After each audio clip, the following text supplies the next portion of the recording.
Hello दोस्तों, आप सभी का स्वागत है समसामयिक घटना चक्र के इस ऑनलाइन प्लेटफॉर्म पर। मैं मोहित आप सभी के बीच उपस्थित हूँ। आज अपने इस वीडियो में बात करेंगे 27 अप्रैल के महत्वपूर्ण करंट अफेयर जो विभिन्न पत्र पत्रिकाओं में आपके परीक्षा के दृष्टिकोण से इंपॉर्टेंट देखा जाए तो आज मैंने आपसे वादा किया था कि आज बिहार स्पेशल की क्लास आनी थी, लेकिन किसी कारणवश आज बिहार स्पेशल की क्लास आ नहीं पा रही है। वो क्लास आ जाएगी कल सोमवार को। ठीक है, आज आप लोगों का जो डेली करंट अफेयर का क्लास है, डेली करंट अफेयर की क्लास को ही हम लोग कंटिन्यू करेंगे।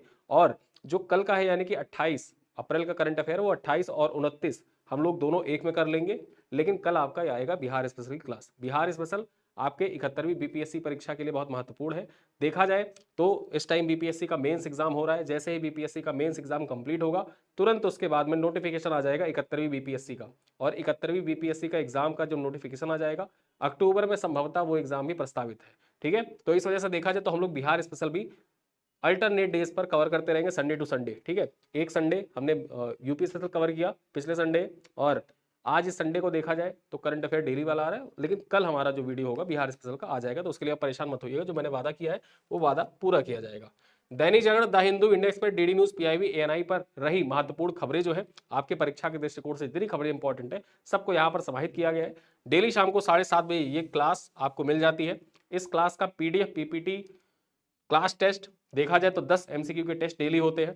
ठीक है, और महीने के एंड में कंपाइल पीडीएफ आपको प्रोवाइड कर दी जाती है। और इसका एक पैकेज बना के रखा गया है।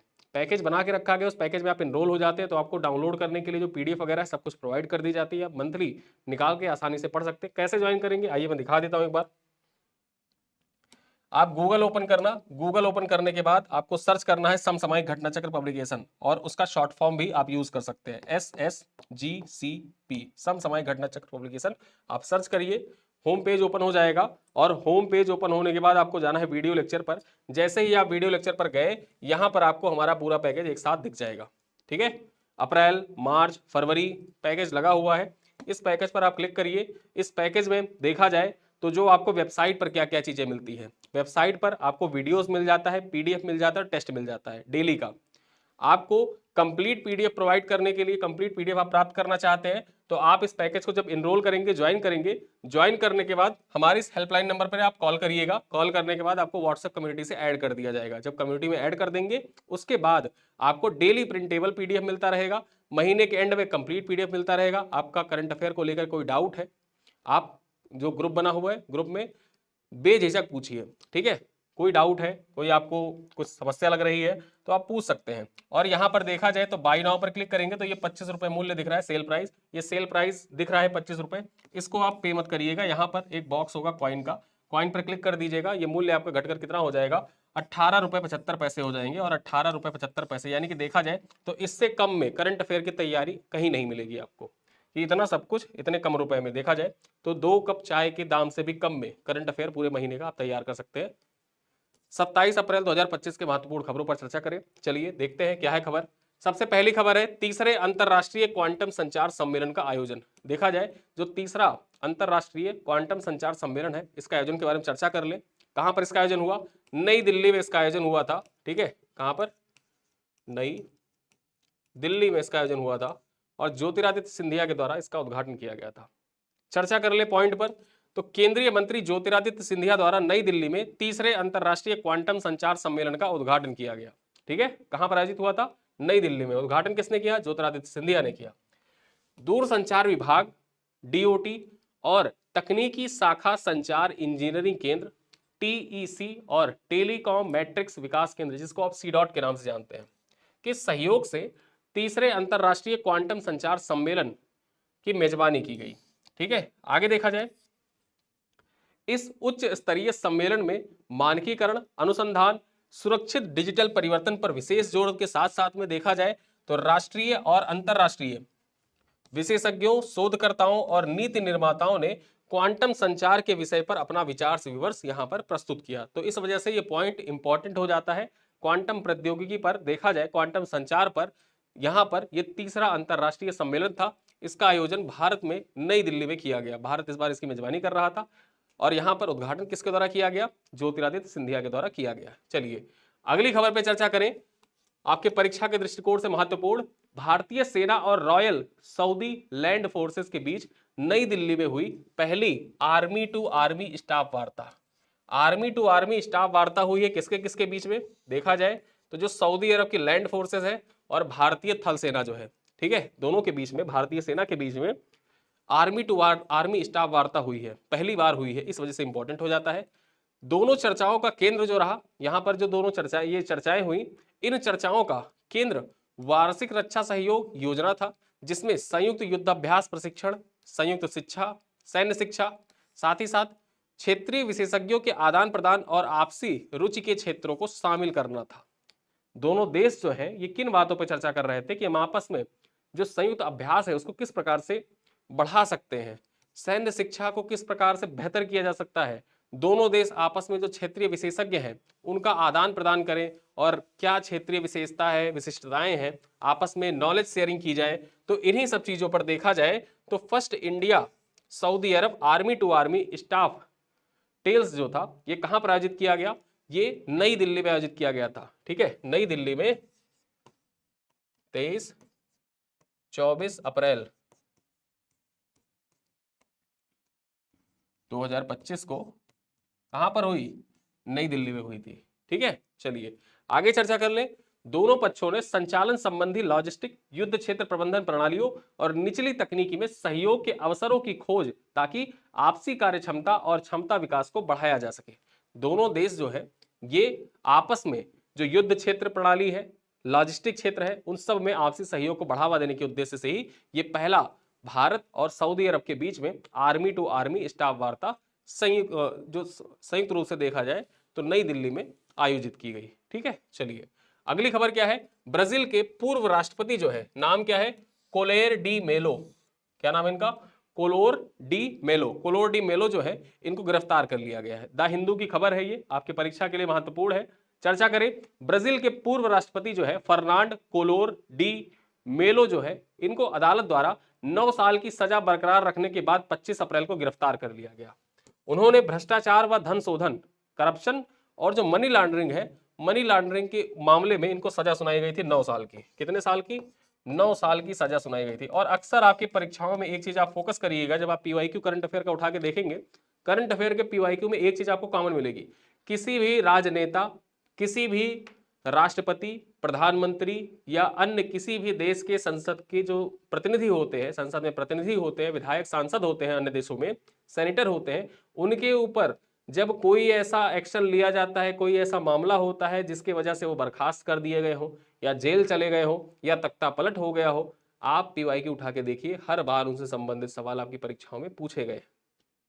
ठीक, तो इसी दृष्टिकोण से देखा जाए तो ये नाम इंपॉर्टेंट हो जाता है, फर्नांडो कोलेर, ठीक है, फर्नांडो कोलोर डी मेलो, ये किस देश के राष्ट्रपति हैं जिनको मनी लॉन्ड्रिंग के केस में 9 साल की सजा हुई है, ब्राजील के, ठीक, लूला डी सिल्वा वर्तमान में ब्राजील के राष्ट्रपति हैं और ये पूर्व राष्ट्रपति थे। चलिए आगे देखा जाए, आरोप है कि यह धनराशि जो मनी लॉन्ड्रिंग हुई है, यह धनराशि देश के तेल कंपनी पेट्रोब्रास की एक पूर्व सहायक कंपनी के बीच अनियमित रूप से अनुबंधों को सुविधाजनक बनाने के लिए प्राप्त की गई थी। यहां पर जो ये गबन है, मनी लॉन्ड्रिंग जो हुई है, ये एक तेल कंपनी थी, नाम क्या था, पेट्रोब्रास इसका नाम था।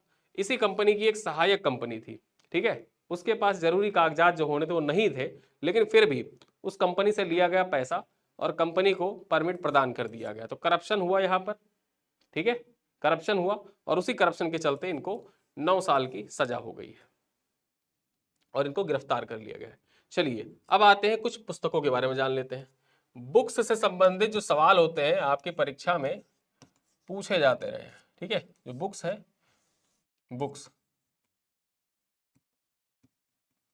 ये आपकी परीक्षा के लिए इंपॉर्टेंट है। हर साल या तो किताबों से कैसे सवाल पूछे जाते हैं, या तो जिस किताब वो किताब है, उस किताब का विमोचन किसी राजनेता के द्वारा किया गया है या किसी डोमिनेटिंग पर्सनालिटी के द्वारा जो समाज में अपना प्रभुत्व या अपना प्रभाव रखता है, उसके द्वारा कोई किताब विमोचित किया गया है, या वो किताब ऐसी है उस किताब ने कभी अवार्ड जीत रखा है, कोई अवार्ड जीता है, या हाल फिलहाल में चर्चित पुस्तक रही है, किसी विवाद के कारण चर्चा में आ गई या किसी अन्य कारणों से किताब चर्चा में आ गई।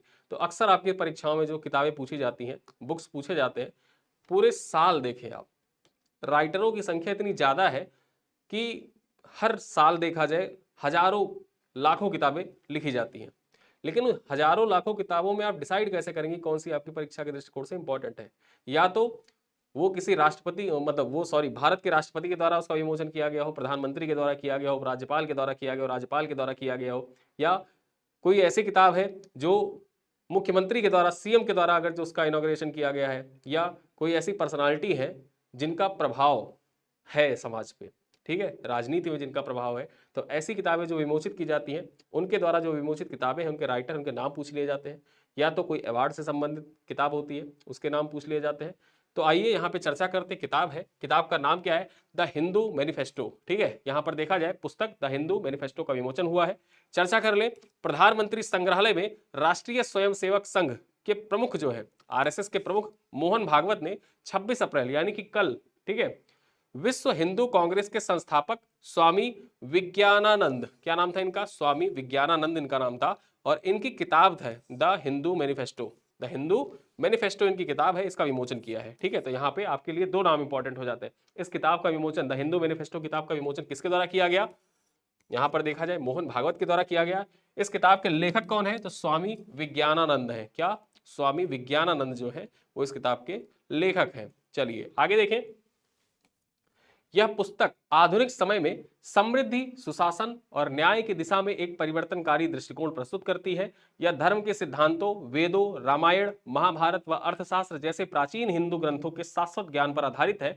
यह पुस्तक राम राज्य की प्रेरणा से न्याय और जन कल्याण के आदर्शों पर आधारित लोकतंत्र का समर्थन करती है। मतलब राम राज्य किस प्रकार से होना चाहिए उसका आदर्श प्रस्तुत करती है ये किताब। किताब का नाम क्या है? The Hindu manifesto. याद रखिएगा किसके द्वारा विमोचित किया गया और इसके लेखक कौन है, जरूर याद रखिएगा। स्वामी विज्ञानानंद, विज्ञान आनंद, ठीक है, विज्ञान आनंद, विज्ञान आनंद।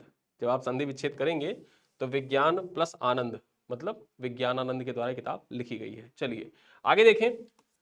अदिति नारायणी की पुस्तक She the King, She the King, ठीक है, She the King, Rise of Lokmata Ahilyabai Holkar, ये किताब का नाम है।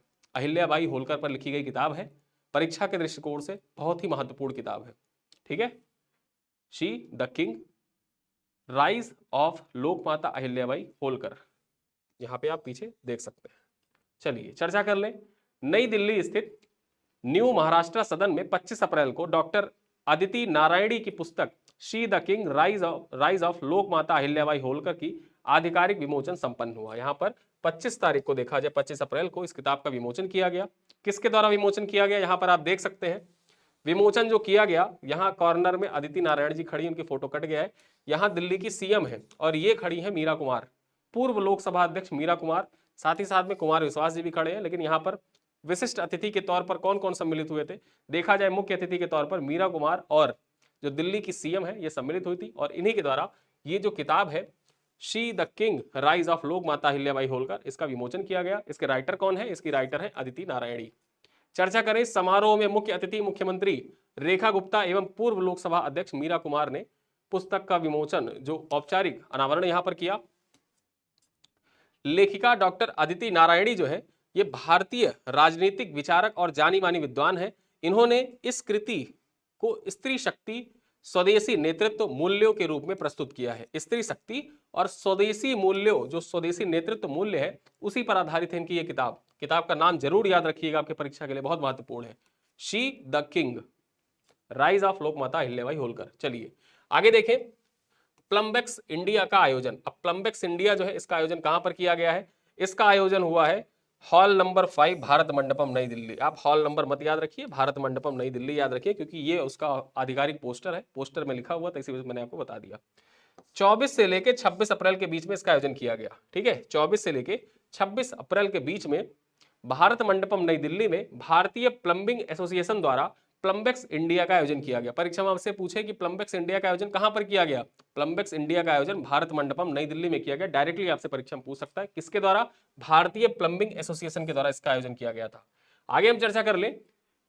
इसका आयोजन देश भर के प्लम्बिंग पेशेवरों, निर्माताओं, आर्किटेक्ट्स, ठेकेदारों और तकनीकी विशेषज्ञों के लिए किया गया था।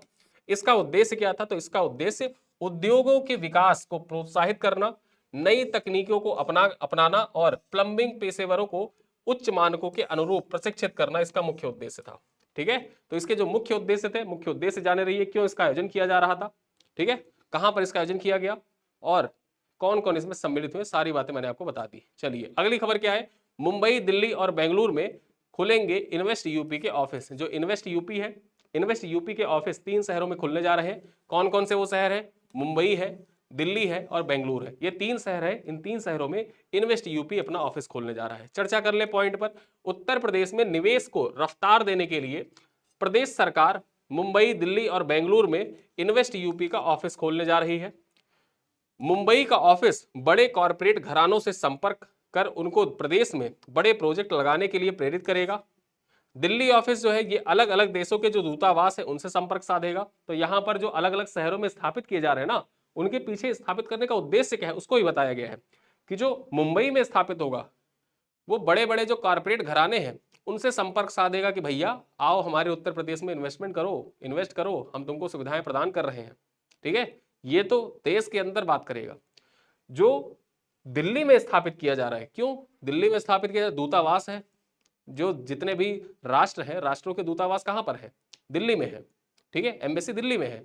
तो ये क्या करेगा, जो दिल्ली में स्थापित किया जा रहा है इन्वेस्ट यूपी का ऑफिस, वो क्या करेगा, जो विभिन्न देशों के अलग अलग देशों के जो दूतावास हैं उन दूतावासों में संपर्क साधेगा कि आप लोग अपने देश से आइए, हमारे यहाँ उत्तर प्रदेश में इन्वेस्टमेंट करिए, कितना अच्छा एनवायरमेंट हम आपको दे रहे हैं, एकदम शासन प्रशासन टाइट, ग्रेटर नोएडा में आइए, आप आसानी से इन्वेस्टमेंट करिए। तो इन सब चीजों के लिए ये सारी चीजें स्थापित की जा रही है। और बेंगलुरु में जो स्थापित किया जा रहा है, यहां पर देखा जाए तो बेंगलुरु ऑफिस तकनीकी के लिहाज से संपन्न और नवाचार करने वाली कंपनियों से संपर्क कर प्रदेश में निवेश को आकर्षित करेगा। बेंगलुरु जो है टेक्नोलॉजी हब कहा जाता है और हम लोग ग्रेटर नोएडा को टेक्नोलॉजी हब के रूप में विकसित करना चाहते हैं। ठीक है, तो इस वजह से हम बेंगलुरु में भी एक ऑफिस खोल रहे हैं, इसलिए कि जो बेंगलुरु में अवस्थित जो टेक्नोलॉजी कंपनियां हैं, तकनीकी कंपनियां हैं, उन कंपनियों को हम अपनी ओर आकर्षित कर सकें। तो इसी वजह से जो 3 शहरों में स्थापित किए जा रहे हैं उनके संदर्भ भी आपको बता दिए गए। वर्ष 2018 से अब तक देखा जाए तो इन्वेस्टर समिट्स में कुल 45 लाख करोड़ का निवेश प्रस्ताव मिले हैं। इनमें से 15 लाख करोड़ रुपए के प्रस्तावों को जमीनी स्तर पर उतारा भी जा चुका है। यानी कि अब तक देखा जाए 2018 में पहला इन्वेस्टर समिट आयोजित किया गया था लखनऊ में।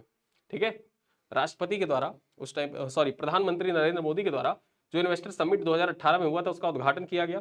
उसके बाद से देखा जाए अब तक 45 लाख करोड़ रुपए के निवेश प्रस्ताव मिल चुके हैं और उनमें से 15 लाख करोड़ का निवेश प्रस्ताव जो था उसको जमीनी स्तर पर उतार दिया गया, उस पर काम भी शुरू हो चुका है।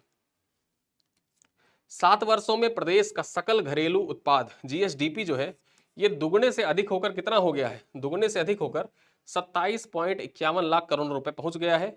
वर्ष 2025-26 में इसे 30.77 लाख करोड़ रुपए तक पहुंचाने का लक्ष्य रखा गया। यानी कि 2025-26 में इसको बढ़ा के कितना कर दिया जाएगा, इसको पहुंचाने का लक्ष्य है कि ये 30.77 लाख करोड़ तक तो पहुंच ही जाए 2025-26 के जो वित्त वर्ष है उसमें। चलिए अगली खबर देखें, इंडिया स्टील का 6वां संस्करण। जो इंडिया स्टील है इसका 6वां संस्करण आयोजित किया गया। चर्चा कर लें, इसके बारे में पॉइंट जान लें। तो भारत के प्रधानमंत्री नरेंद्र मोदी ने 24 अप्रैल 2025 को मुंबई महाराष्ट्र में आयोजित इंडिया स्टील 2025 के 6वें संस्करण का वर्चुअल उद्घाटन किया। ठीक है, यहां पर जो 24 अप्रैल का दिन था, 24 अप्रैल को क्या मनाया जाता है, राष्ट्रीय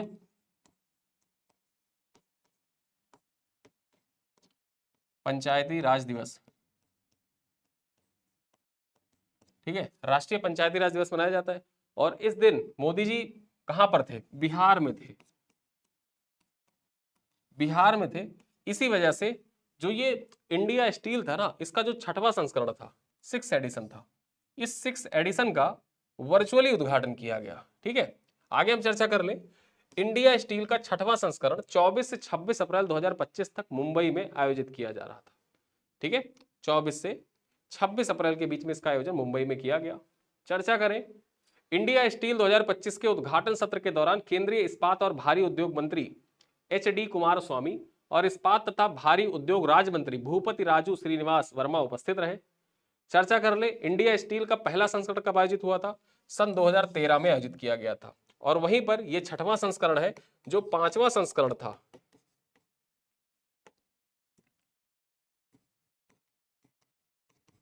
पांचवा संस्करण, ये कहां पर आयोजित किया गया था?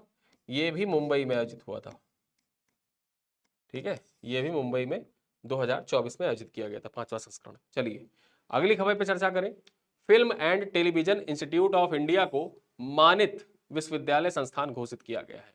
ठीक है, मानित विश्वविद्यालय संस्थान यानी कि डीम्ड यूनिवर्सिटी इंस्टीट्यूशन घोषित किया गया किसको? जो film and television institute of India है इसे। चर्चा कर ले पॉइंट पर, तो भारतीय उच्च शिक्षा और कला के क्षेत्र में एक महत्वपूर्ण विषय के तहत पुणे स्थित film and television institute of India को केंद्रीय शिक्षा मंत्रालय के द्वारा, किसके द्वारा यहां पर चर्चा करें तो केंद्रीय शिक्षा मंत्रालय के द्वारा आधिकारिक रूप से डीम्ड टू बी यूनिवर्सिटी का दर्जा प्रदान किया गया है। डीम्ड यूनिवर्सिटी का दर्जा प्रदान किया गया है। चर्चा कर ले, यह कदम संस्थान की यात्रा में एक मील का पत्थर साबित होता है और सिनेमा व टेलीविजन अध्ययन के क्षेत्र में शैक्षणिक स्वायत्तता, पाठ्यक्रम में लचीलापन और शोध नवाचार के लिए नए द्वार भी खोलता है। तो इस वजह से यह पॉइंट आपके परीक्षा के लिए इंपॉर्टेंट हो जाता है। पूछा जा सकता है कि हाल ही में किसे, निम्नलिखित में से किसे डीम्ड विश्वविद्यालय का दर्जा प्रदान किया गया है? तो आप याद रखिएगा, जो FTII है, film and television institute of India जो है, इसको डीम्ड यूनिवर्सिटी का दर्जा प्रदान किया गया है। चलिए अगली खबर क्या है, इंपॉर्टेंट है आपके परीक्षा के दृष्टिकोण से। जो सिमलीपल टाइगर रिजर्व था, आप जानते हैं सिमलीपल टाइगर रिजर्व कहां पर था? उड़ीसा में था। जो सिमलीपल टाइगर रिजर्व था, इसको अब राष्ट्रीय उद्यान का दर्जा दे दिया गया है। ठीक है, तो सिमलीपल आधिकारिक रूप से राष्ट्रीय उद्यान का दर्जा इसको दिया गया है। सिमलीपाल को आधिकारिक रूप से राष्ट्रीय उद्यान घोषित कर दिया गया है। उड़ीसा सरकार द्वारा 24 अप्रैल 2025 को जारी अधिसूचना के साथ यह फैसला लिया गया है, जिसका लंबे समय से इंतजार किया जा रहा था। ठीक है, अभी तक देखा जाए तो सिमलीपाल को आप टाइगर रिजर्व के रूप में ही जानते थे, लेकिन अब इसे आप नेशनल पार्क के रूप में जानेंगे। परीक्षाओं में पूछा जाएगा सिमलीपाल नेशनल पार्क कहां पर है? उड़ीसा में अवस्थित है। चर्चा करें, सिमलीपाल दक्षिण और सिमलीपाल उत्तर प्रभागों को 11 श्रेणियों में फैले 845.70 वर्ग किलोमीटर क्षेत्र को राष्ट्रीय उद्यान घोषित किया गया है। ठीक है, यानी कि जो टोटल एरिया है जो सिमलीपाल टाइगर रिजर्व है कितना है? 845.70 वर्ग किलोमीटर इसका टोटल एरिया है। और भीतरकनिका राष्ट्रीय उद्यान के बाद देखा जाए तो ये उड़ीसा का दूसरा संरक्षित क्षेत्र बन गया है। उड़ीसा का दूसरा संरक्षित क्षेत्र है। सिमलीपाल अब देश का 107वां राष्ट्रीय उद्यान बन गया है। भारत में वर्तमान में देखा जाए टिल डेट, यानी आज जब वीडियो अपलोड हो रहा है, तो भारत में कितने राष्ट्रीय उद्यान हो गए हैं? इनकी संख्या हो गई है 107। सिमलीपाल 107वां राष्ट्रीय उद्यान है, आपके परीक्षा के लिए महत्वपूर्ण है, याद रखिएगा। और 845.70 वर्ग किलोमीटर में फैला यह उड़ीसा का सबसे बड़ा राष्ट्रीय उद्यान भी है। उड़ीसा का सबसे बड़ा नेशनल पार्क कौन सा? सिमलीपाल राष्ट्रीय उद्यान, सिमलीपाल नेशनल पार्क, जिसको अभी तक आप टाइगर रिजर्व के नाम से जानते थे, अब इसको नेशनल पार्क के नाम से आप जानेंगे। चलिए चर्चा करें, आज का हमारा अंतिम टॉपिक क्या है। बैंक ऑफ बड़ौदा ने 2057 तक नेट जीरो उत्सर्जन प्राप्त करने का लक्ष्य रखा है। यहां पर देखा जाए जो नेट जीरो एमिशन होता है उसे प्राप्त करने का लक्ष्य किसके द्वारा रखा गया, किस बैंक के द्वारा रखा गया? परीक्षा में आपसे क्या पूछेगा? डायरेक्टली पूछेगा, या तो बैंक का नाम दे देगा कि बैंक ऑफ बड़ौदा के द्वारा किस वर्ष तक नेट जीरो उत्सर्जन प्राप्त करने का लक्ष्य रखा गया है, या तो बैंक का नाम नहीं देगा, पूछ लेगा कि हाल ही में किस बैंक के द्वारा 2057 तक नेट जीरो कार्बन उत्सर्जन का लक्ष्य प्राप्त करने का लक्ष्य रखा गया है। किस बैंक के द्वारा? बैंक ऑफ बड़ौदा के द्वारा रखा गया है। टिक कर दीजिएगा सीधे सीधे। ठीक है, चर्चा कर ले। बैंक ऑफ बड़ौदा ने अपनी पर्यावरण, सामाजिक और प्रशासन यानी कि ESG नीति की घोषणा की है और 2057 तक नेट जीरो उत्सर्जन प्राप्त करने की आकांक्षा भी जताई है। यानी कि BOB के द्वारा कहा गया है कि हम 2057 तक नेट जीरो उत्सर्जन का लक्ष्य रखते हैं। ठीक है, चलिए आगे देखें।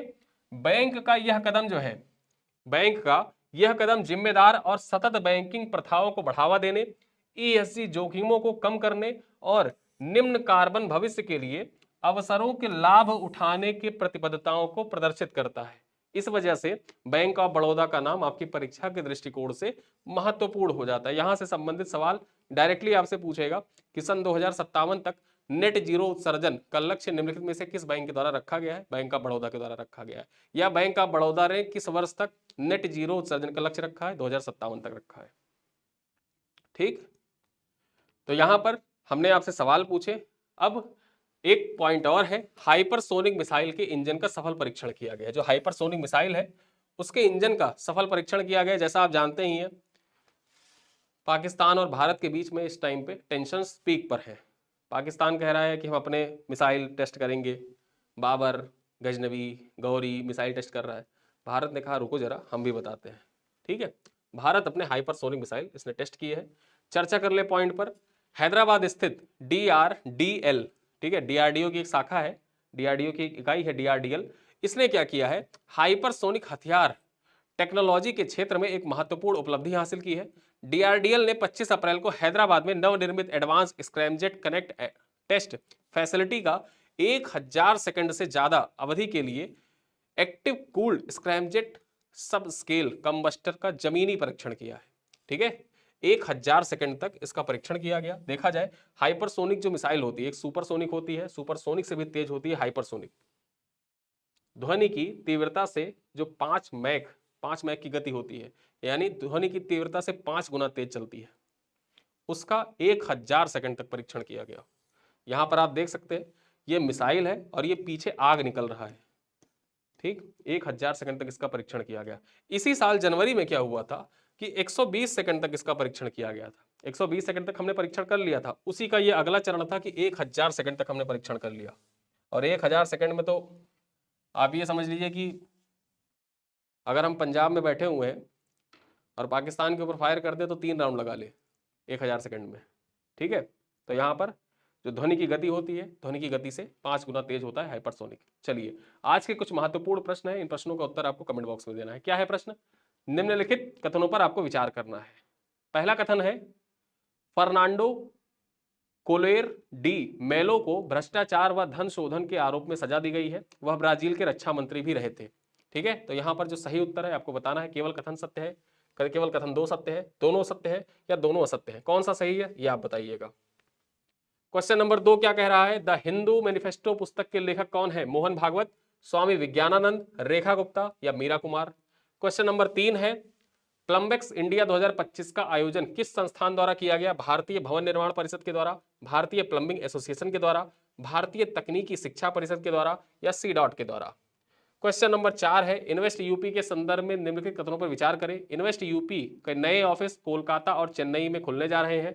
सन 2018 से अब तक 45 लाख करोड़ रुपए का निवेश प्राप्त हो चुका है। कौन सा सही है कमेंट में बताइएगा।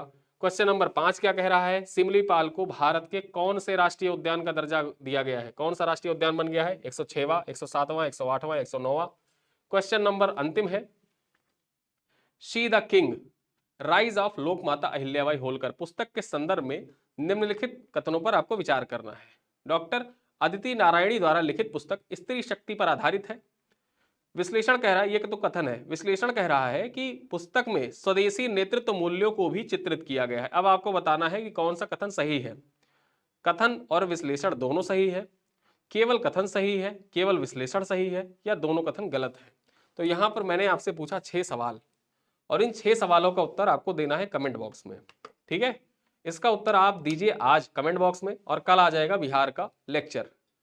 कमेंट बॉक्स जितना भरा रहेगा, बिहार का लेक्चर जो है वो उतने ही उत्साह और जोश के साथ आएगा।